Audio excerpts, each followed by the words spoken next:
Vous pensez peut-être que Charleroi n'a pas la réputation d'être un haut lieu de culture et d'art. Eh bien, rien n'est moins vrai. La région recèle de nombreuses et bonnes surprises. Tout d'abord, son patrimoine industriel et historique. Mais l'art contemporain y est aussi bien présent, aussi bien dans ses musées que dans la rue.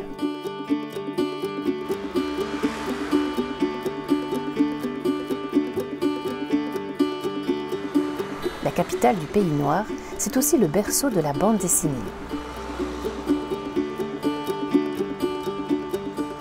Ah, n'oublions pas non plus la chaleur de ses habitants.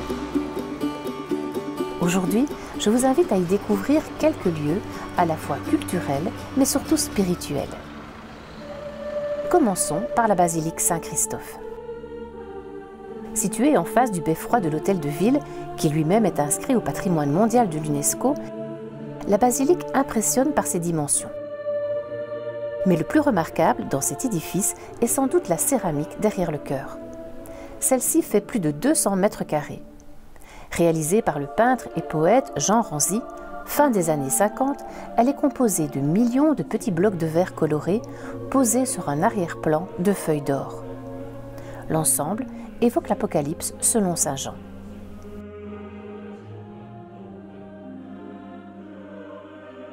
Mais déjà, il est temps de quitter le centre-ville pour porter nos pas à Montigny-sur-Sambre. Y découvrir un lieu peut-être moins prestigieux que la basilique, mais peut-être beaucoup plus populaire. C'est en effet ici que se trouvent les reliques de Saint-Valentin.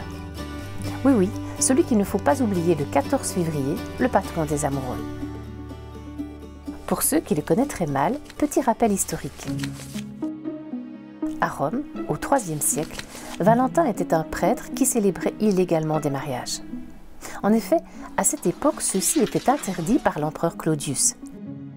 Il estimait que le mariage faisait perdre beaucoup trop d'énergie à ses valeureux soldats. Valentin fut emprisonné pour ces unions et cela finit par lui coûter la tête. Mais la question qui se pose est comment les reliques d'un authentique martyr romain du IIIe siècle ont-elles fait pour se retrouver dans le pays de Charleroi? En 1870, les troupes du roi d'Italie, Victor Emmanuel II, prennent Rome. Elles mettent fin ainsi à l'existence des États pontificaux. Le pape Pie IX, réfugié dans le Vatican, lance alors un appel aux chrétiens pour recevoir un appui à la fois moral et politique.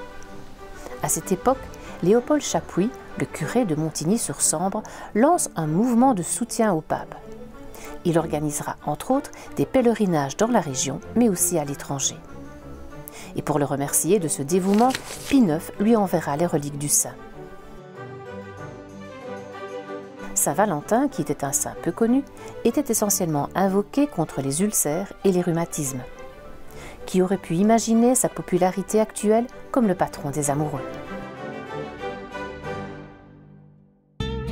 Laissons Montigny derrière nous pour terminer notre promenade découverte au bord de la Sambre sur le territoire de Gauzy. Poumon vert de la région et but de promenade de nombreux carolos, c'est là que nous découvrons les vestiges de l'abbaye d'Aulne.